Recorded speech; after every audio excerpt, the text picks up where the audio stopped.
All right, so hello everyone, and thank you for joining us today. My name is Leanne LeClaire, and I'm the head of the Department of Occupational Therapy in the College of Rehab Sciences. I want to begin by acknowledging that the University of Manitoba is located on ancestral lands in the traditional territories of the Anishinaabe, the Cree, Ojibwe Cree, Dakota, and Dene peoples, and on the homeland of the Red River Métis. As a white settler, I am grateful to live and work on this land. Treaty 1, signed in 1871, took this territory from Indigenous peoples to make the land available for settler use and ownership, contributing to the historical and present formations of settler colonialism we see today in Canada. And this legacy of this history is seen in a multitude of injustices, inequities, and violence that threaten the health and well-being of Indigenous peoples throughout Canada, particularly Indigenous women and girls. As a white settler, I commit to supporting and putting into practice the actions that will promote reconciliation and contribute to a decolonized, anti-racist future. I have the great pleasure of introducing our Illuminate speaker today. Margaret Hart was born in northern Manitoba. She's from Pimicikamak, Treaty 5 territory. Pimicikamak is a people of rivers and lakes, where Margaret is situated today. Margaret's career includes elementary, middle, and high school teaching experiences in provincial, municipal, and federal levels of education. She joined the Manitoba First Nation Resource Center with roles such as mathematics consultant, researcher, systems development, and instructional resource analyst. In the last decade, Margaret has been involved in the development of the Manitoba First Nations school system, the first of its kind in Canada.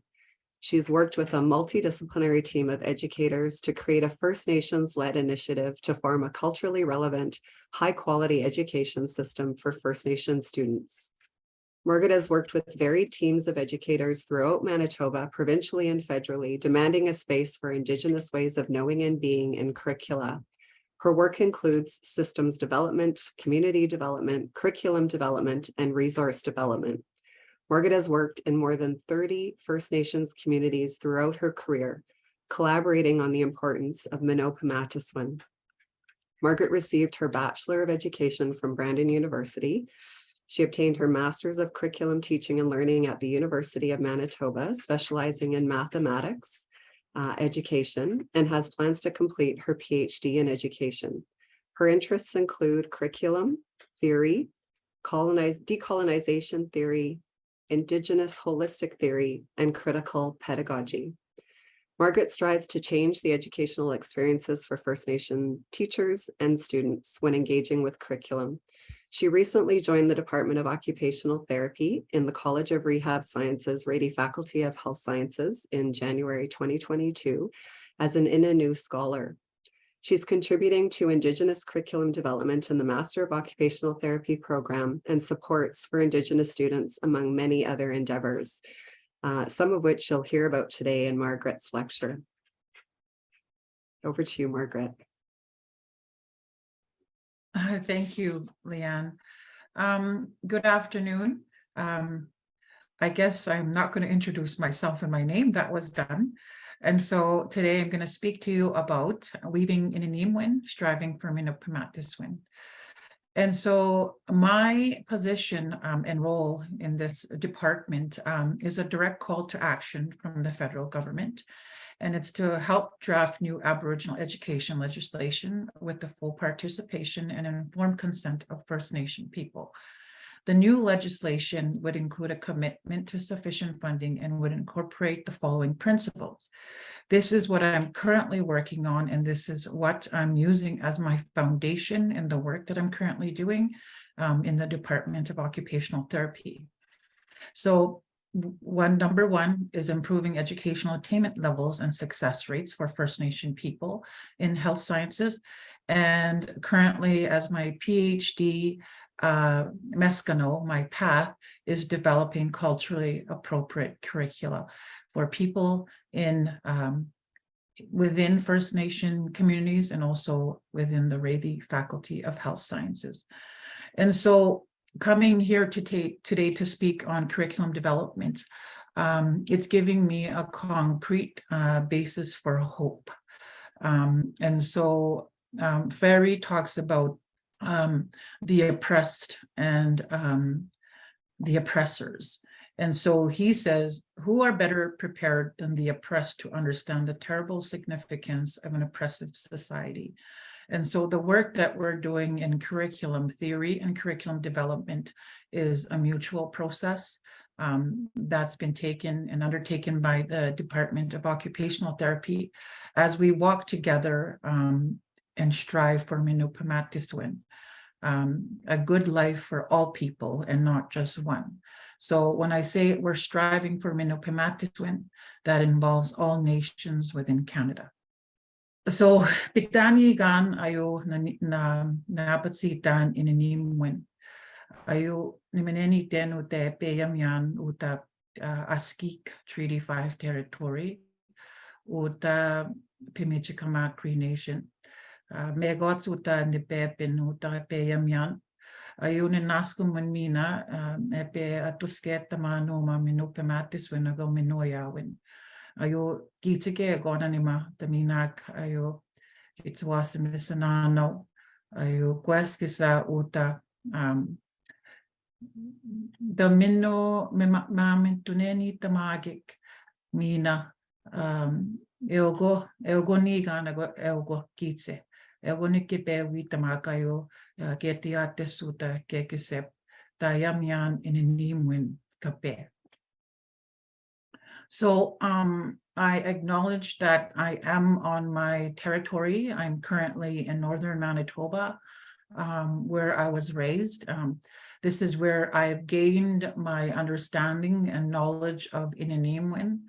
This is also where I gained my understanding and knowledge of Mino-Pimatisiwin. And so I honor my territory for that knowledge.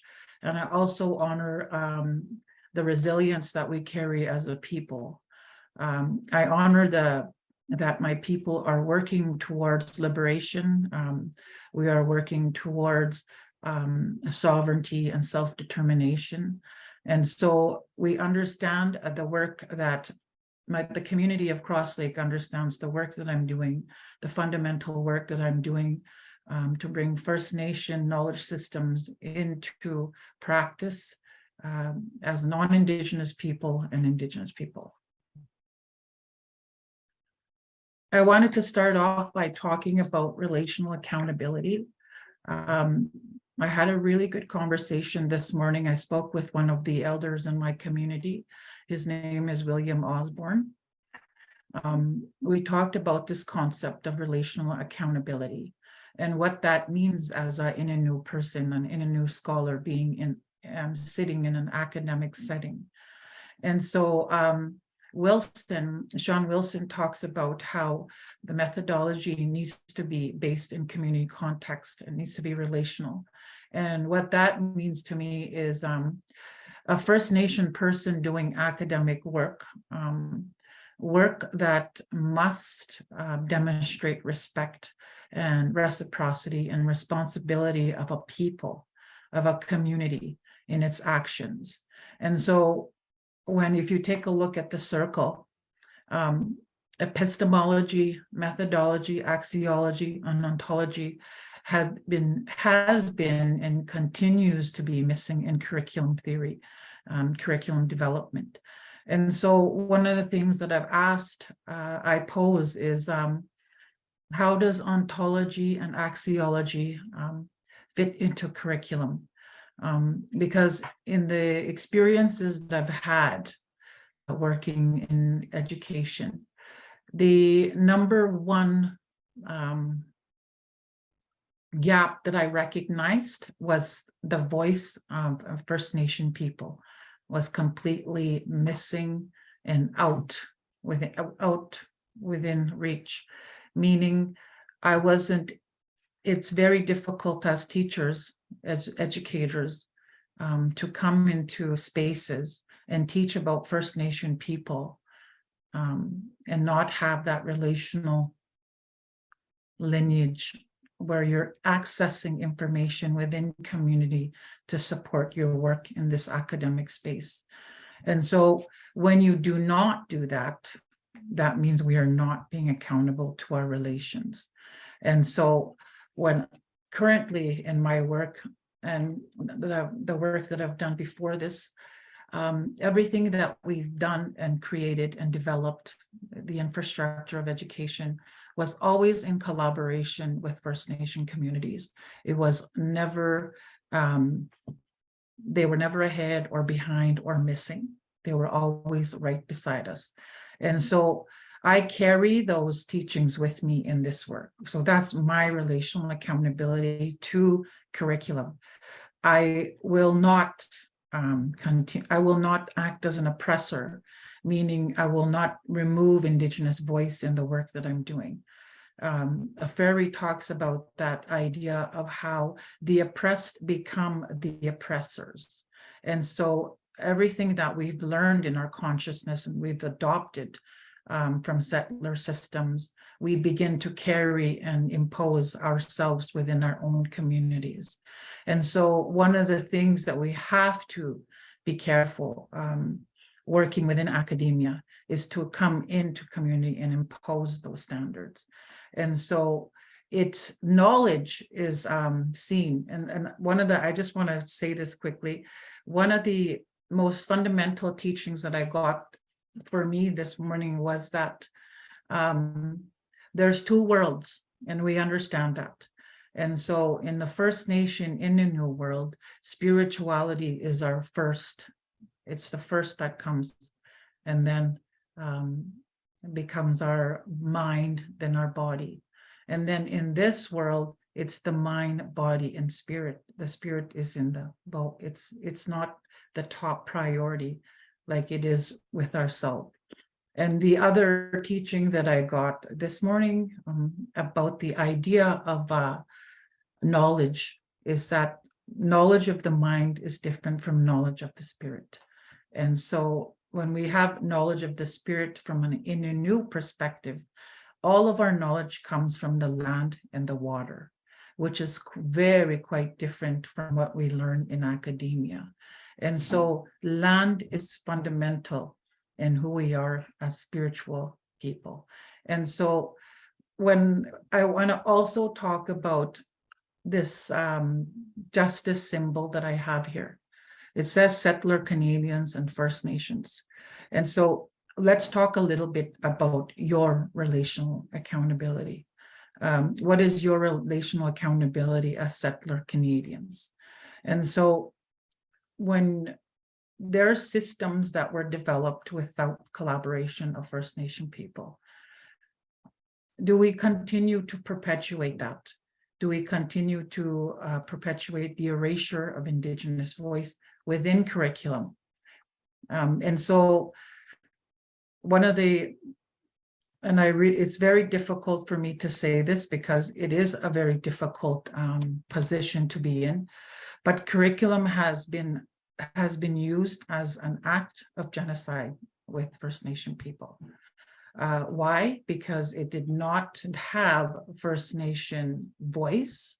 It completely removes a person's axiology, ontology, and epistemology. Our way of being, knowing, and doing has never been relevant in curriculum. And so this has been the challenge from day one, I believe, because in all of my career as an educator, I have been trying to fit myself into a system.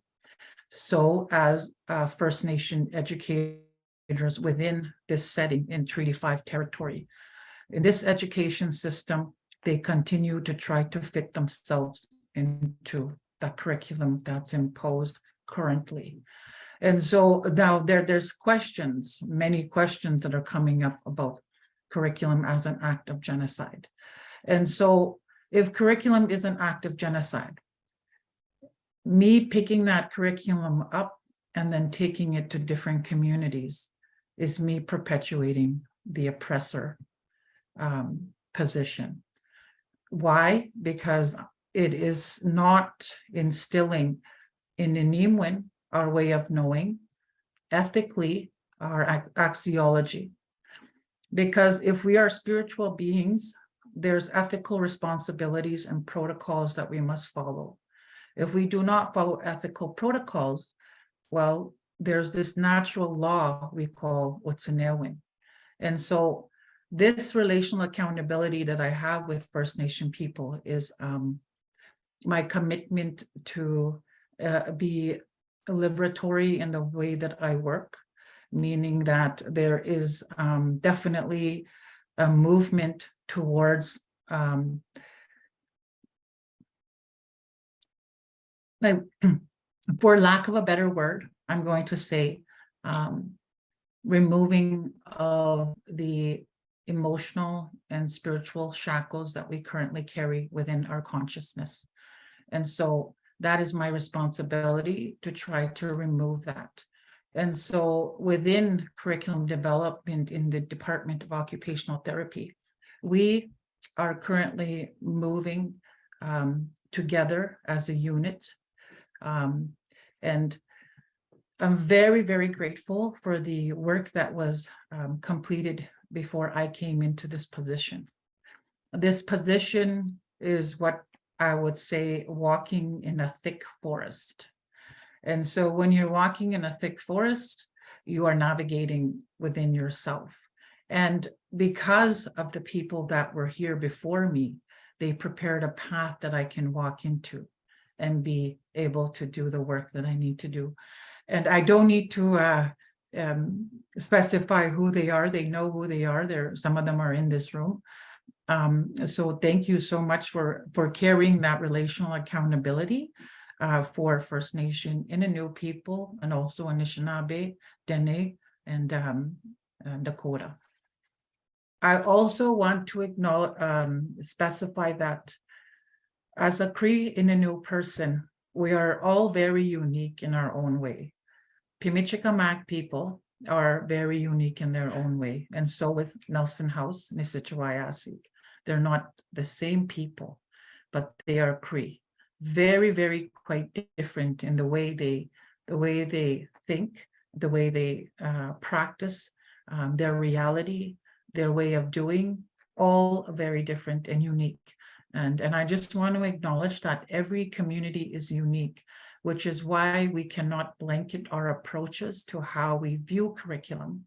Curriculum must be developed from a community level, bringing that knowledge to the surface. The knowledge system that we are currently seeking is a sacred knowledge, and I say a sacred knowledge because residential schools is considered an act of genocide because of its complete removal of a consciousness and a way of being. And so the people that are currently in our education system have been educated within a colonial system. So the question that I ask is, do you understand the oppressive nature that you've come from?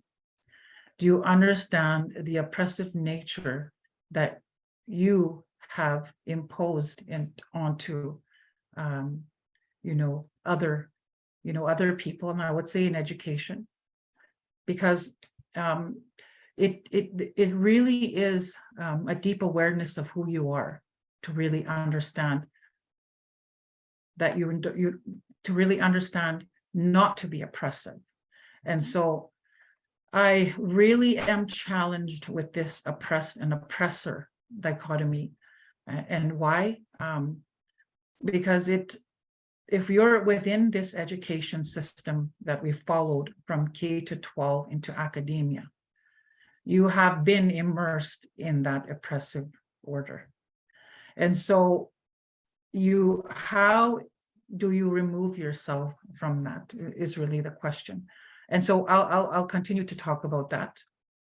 A conversation that I had this morning about Pimicikamak, I thought it was an amazing representation of how one can be easily miscommunicated and misinterpreted. And so Pimicikamak was given to the white settlers that came onto our lands. and they identified it as Cross Lake. And so what I found out within this week that I've been here is they misinterpreted the name of Pimicikamak. Pimicikamak doesn't mean Cross Lake. And so there's a complete misunderstanding that's happening.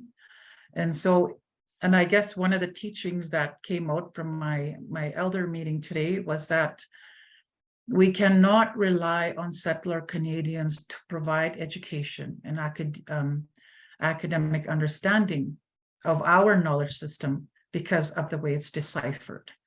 And so only Pimicikamak can do that. And so it's very unique in the way he specified the work that needs to be done. It must be done by Ininímowin. Ininímowin are the people within this land. And Ininímowin need to partner with academia. It is not academia that takes that role. It is Ininímowin people that take that role. So I wanted to bring that in as my positionality.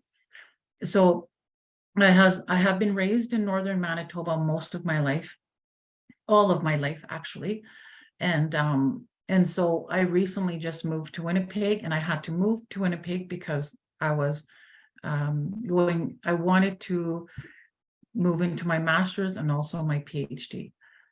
This forcing me to be removed from my territory. Is it fair? No, not really. Why? Because I also leave behind my worldview. I leave behind my values, my natural laws, and I also leave behind a language that I am not immersed in the way that I should be. Ininímowin is and will continue to be a dying language if we do not instill it within our systems. So when we talk about emancipatory work, this is what we're now talking about. What does our freedom look like? What does it look like at a local level, a provincial level, and a national level, and also a global level? What does that emancipatory work look like? And where are we going? What is our path? What is our dream? In Inuit, they believe that our dreams is our spiritual language. Dreaming is our spiritual language, and so hence why we have many ceremonies to decipher and unpack some of our dreams. And so dreaming has been a big part of my curriculum development work within the department. We had a visioning ceremony within our department to provide insight as to what and where and what path we're taking to lead us into Mino-Pimatisiwin. So I'm going to frame our conversation a little bit. We don't have much time, I notice, but I'm going to try to cover in 12 minutes the importance of Mino-Pimatisiwin in Ininímowin. And so for about 20 years, and I can't believe I've been working that long, for about 20 years, I have been working with many First Nation people in education, striving for Mino-Pimatisiwin. And Mino-Pimatisiwin is multifaceted. And I say it's multifaceted because every community defines Mino-Pimatisiwin a different way. You'll see a lot of commonalities of what Mino-Pimatisiwin means. But from an Ininímowin deep sense perspective, a Mino-Pimatisiwin is understanding who you are, the path that you walk within the circle of life, and what you're bringing in within that circle, if that makes sense. And so I guess the best way to approach this is Absalom talked about how she spoke about First Nation epistemology, ways of knowing our reality, honors our inner being as a place where spirit lives, our dream resides in our heartbeats. So my spirit lives here in northern Manitoba. My dreams reside within my people and my heartbeats for the future generations. And when we're talking about Mino-Pimatisiwin, Mino-Pimatisiwin actually affects me, my grandmothers, my great-great-grandmothers, my grandchildren that are coming ahead, and future generations ahead of us. So when we think about Mino-Pimatisiwin, to me, we're looking at 100 years ahead and 100 years behind us. And so we cannot create Mino-Pimatisiwin without understanding currently our historical positioning, where we're currently situated now and where we're trying to go. And so Mino-Pimatisiwin is moving towards a good life and its self-determination and sovereignty of a people. And so I want to focus a little bit on this Mino-Pimatisiwin because I think it's very important. How are settler Canadians implicated in Mino-Pimatisiwin? I believe that your role is your accountability to Mino-Pimatisiwin is helping us First Nation people within community to start building structures that honor Inuit and community language. They say that one of the questions that I've asked many different elders in many different communities is, what does language mean to you? What does First Nation language mean to you? And the most common the most common answer that I've received was that it's healing. And so Mino-Pimatisiwin heals us. Because it allows us to grow. It allows us to be open. It allows us to honor the past historically. And it also allows us to see a horizon that we have set forward. And so that's important. And then so in Ininímowin, there's 23 Cree communities in Manitoba. And Ininímowin is one of the most commonly spoken Indigenous languages here. So it is a huge, huge knowledge system that sits within Canada. The knowledge system that is currently sits in Manitoba has not come up to the surface. It hasn't come up to the surface because people have not been working towards the revitalization of Ininímowin within curriculum. And so there are many different people moving forward in how they would promote Ininímowin in curriculum, but I don't think currently we have that in academia. So this is, and I'm going to share a little bit of the work that I'm doing right now. So I'm moving in. I wanted to share this because I spoke about a historical context. You know what, we cannot move forward and make change without understanding where we've come from. And D'Angelo talks about this metaphor of a bird cage. And she describes these interlocking forces of oppression that happens with Indigenous people. And so if that were me sitting in that cage, and not being aware that I am sitting in a cage, but all of these different entities are surrounding me, like the curriculum, I think is a very oppressive entity currently, the Indian Act, healthcare within Northern Manitoba, racism within healthcare and education, and then also why the RCMP were developed in this country. They still situate themselves in within community. And so there's an oppressive nature that we live in. And we, as Indigenous people, we are aware of that. But there's some who are not.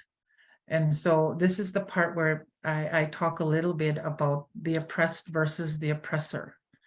And so I'm always conscious of how I speak with First Nation people within community. And I also am conscious of how I speak with the Executive Council when we talk about the oppressive nature.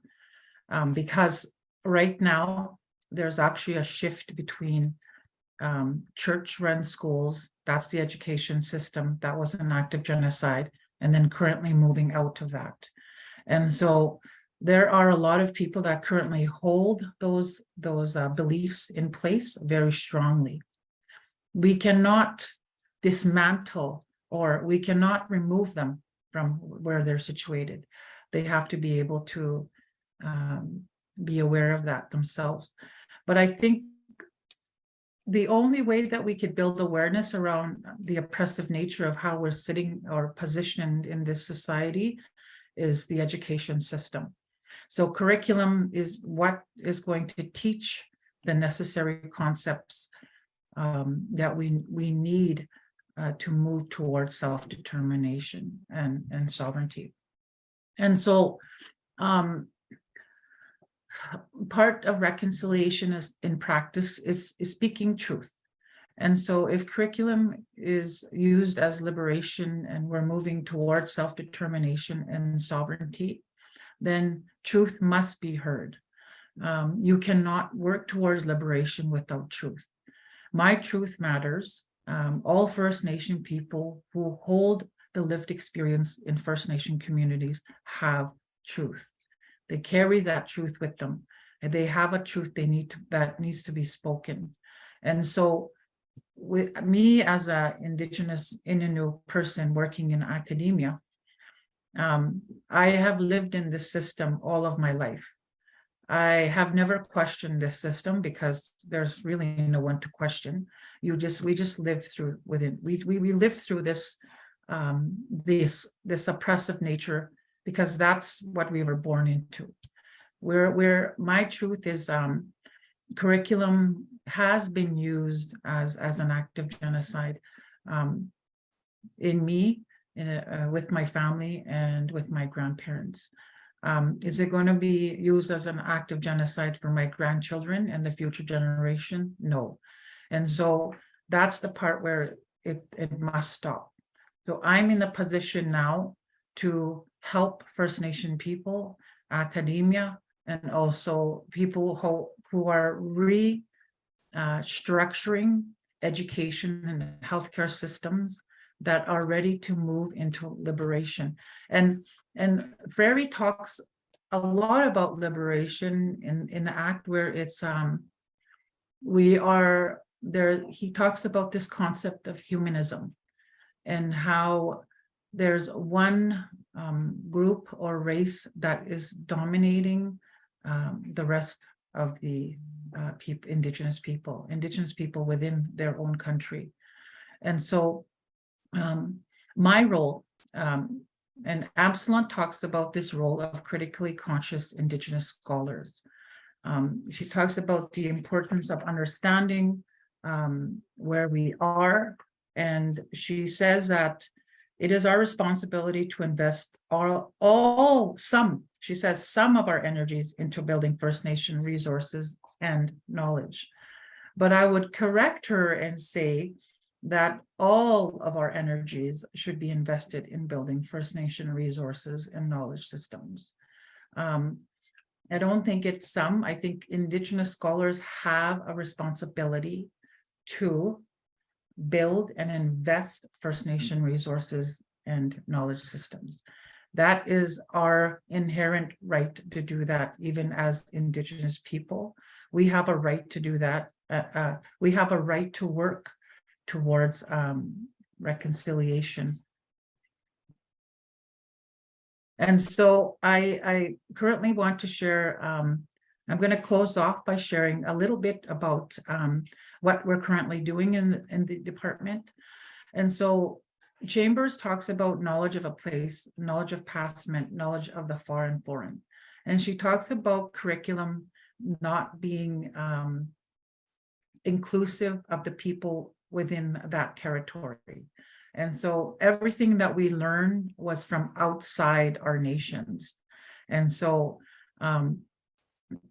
And then also Frary, sorry, that's missing. Frary talks about curriculum as an active emancipatory horizons. And so with that, we have been working for 10 months, 11 months, and there was work done before that, before I came in. There's a curriculum development that was completed before, during, and now. And so a lot of the work that I'm doing is community driven. And so I'm using relationality as my foundational.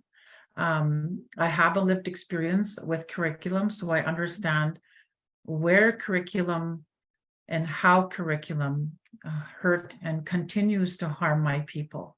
I understand curriculum is also relational, and that you cannot work with curriculum without understanding and using Indigenous methodologies. The axiological aspect of curriculum development is understanding ethical responsibilities in relation to community. And so, like I said, every community has different ways of doing. And so most of the work currently, the department has been involved in ceremony to develop the curriculum. And I'll give you one pillar of our curriculum. It's sovereignty in healthcare.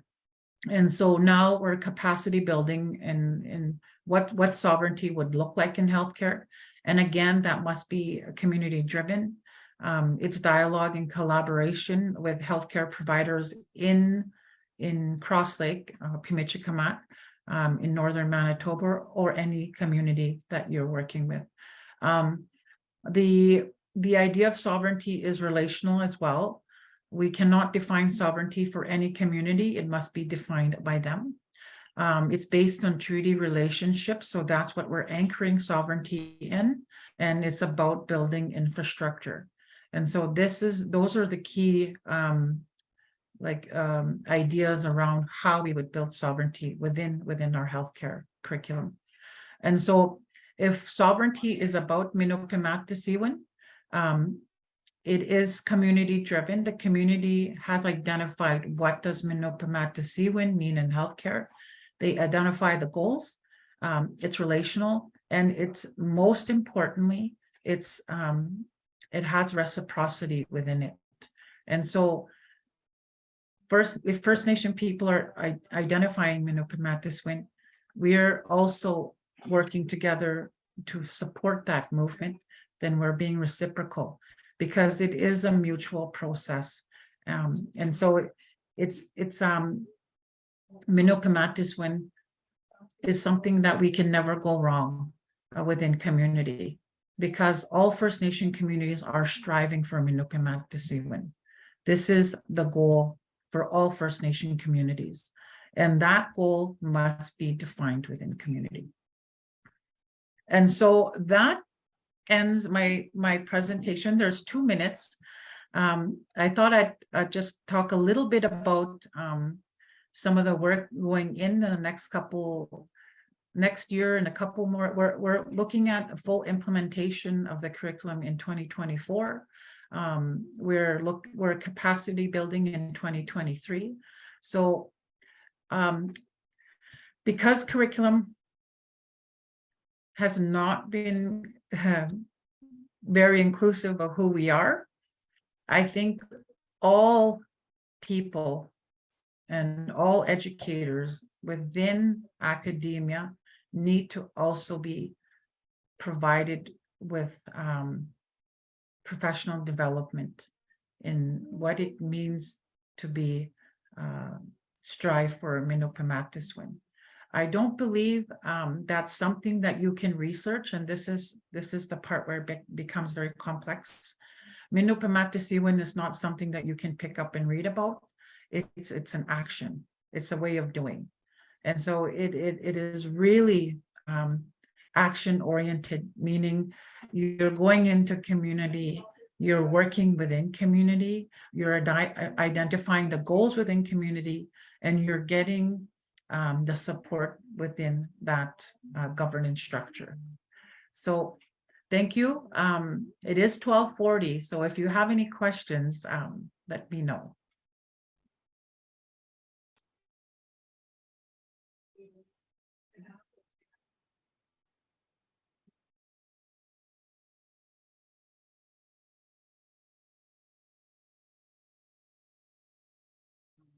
Hey, can you hear me? Yes, we can. Yes, I can. Um, Margaret, I really loved your presentation, and thank you so much for articulating that. And it, I think, gives us, it's a real challenge to us to think about shifting from a curriculum that is genocidal to a curriculum that is grounded and led and driven by community. I was recently reading in the book White Benevolence about some prisoners in Saskatoon who had led a prisoner revolt in relation to the poor COVID protections that they received, and he spoke specifically about relational accountability as a Cree concept. He referred to it as a law, a Cree law, and but he connected it to two other laws that I thought were really interesting, and I'd love to hear your thoughts on these two other laws. So he talked about relational accountability, and he used the word Wakotowin for relational accountability, and then he talked about Mino-Pimatisiwin, I don't know if that's how you pronounce that, but good relations, and then another one called Sagiawewin, which is love in action. And he talked about those three laws kind of working together. And I loved that. And I thought, you know, I used to work as the lead for social accountability for undergraduate medical education. And the idea of social accountability, to me, those three laws working together are actually at the heart of what in medicine we call social accountability, but I think is really about this idea that, you know, it needs to incorporate love in action and a focus on good relationship, and then this relational accountability. But I would love your thoughts on, I don't know if in your way of understanding relational accountability, if that Wakotowin is the word you would use, but also its relationship to these other two laws of Sagiawewin and Mino-Pimatisiwin, because I really thought those worked beautifully together. Yeah, no, thank you. It's called Wakotowin in Cree. So Wakotowin is kinship. And so you cannot, like, I'm just thinking about some of the Indigenous scholars working without community and how they're working without community, because community is so fundamental in the way we make shifts, right? Transformational shifts within curriculum, because that experience comes through.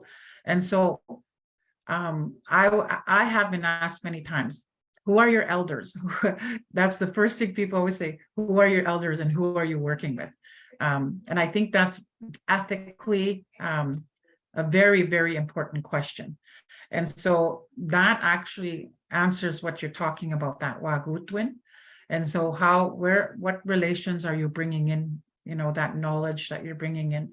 And Mino-Pimatisiwin is that we're working together in a good way.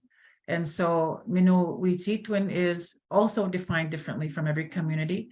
But the way I would define it is understanding our role, like you, Ian, understanding your role within community and how your role within community impacts that nation. And so that's that Mino-Pimatisiwin. And the thing about that, I think it takes away this idea that you're smarter than me, right? Like you have more credentials than me, so I'm not that smart, right? And I think that's the part where I had a conversation this morning, and one of the conversations was, well, if you put somebody from Winnipeg in Pimicikamak, they would not be able to survive without the knowledge of the people. And so to me, we need each other. So that's that Mino-Pimatisiwin. And then Sagiawewin is the concept of love that as educators, we know, okay, I want to just put this here. As educators, we know that there's something not right, right? We know as educators, that there needs to be change that happens within curriculum, and that support for curriculum needs to be an act of love. That's how I see it. And I worked as an act of love, Sagiawewin, I do it because I know that it actually impacts me, and it impacts my community, and it impacts the future generation, but it also impacts the people that were here before us within residential schools, right? We love and we care for that in all areas. So I agree, and I think that's beautifully done, that social accountability. So thank you. I'm going to definitely take a look at those as well when working with First Nation community.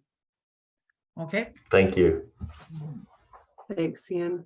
We have another question in the chat, Margaret. Amin has said, fantastic presentation, Margaret. Do you think that bringing your knowledge to the digital world will help you in your efforts to promote awareness and social accountability? I do believe that. Now, there are challenges in the North, and I wanted to, this is actually a little experiment that I'm doing, and people don't know, but I'm sitting in Cross Lake. I'm about 7-8 hours away. And I've asked everybody in the community, can we run a smooth Zoom session? And they said, well, you'll find out at 12 o'clock. And so there definitely is there's potential around the digital definitely world, because we're situated in such a like from Winnipeg, we are situated very far. Giwetnuk is the north, and it's a very, very distant place from Winnipeg. And as soon as you enter our community, you'll know it's distant, because it's very different in the way we talk, we practice, you'll see that there's a complete difference there. And the beauty of that is that we have our own people living and working in Winnipeg. And so we're actually trying to open doors using the digital world into Cross Lake right now. And I bring that up to Leanne and Reg and everyone who can listen and wants to listen around how we can bring U of M to Cross Lake. And I believe that the digital world is the only way to do that. So yes, and I believe with that, technology will really pave that path to sovereignty as well. It's a part of those ways that would inform some of that change. So I hope that answers your question, Amin. Yes, it does. Yes, and we have a lot of work to do up here, so you'll be involved in that soon. So any more questions? We have 12:48. Yeah, Sarah. Hello, my name is Sarah. I actually have the privilege of working in Pimicikamak with Jordan's principal, with many of the kids in community. Just wanted to share that you've definitely given me a lot to think about in terms of how we do our services in Pimicikamak with that kind of talk about reciprocity and like self-governance and letting the communities kind of indicate what they are looking for. So more of a comment than a question, but thank you. thank you. I'm glad you're living in Pimicikamak. It's beautiful. I don't know if you recognize, but we live on islands everywhere you go. We're connected by bridges. Yeah, I live in like down south, but some other colleagues and we travel to Pimicikamak about every 2 to 4 weeks to visit and work with the kids. Nice. Thank you.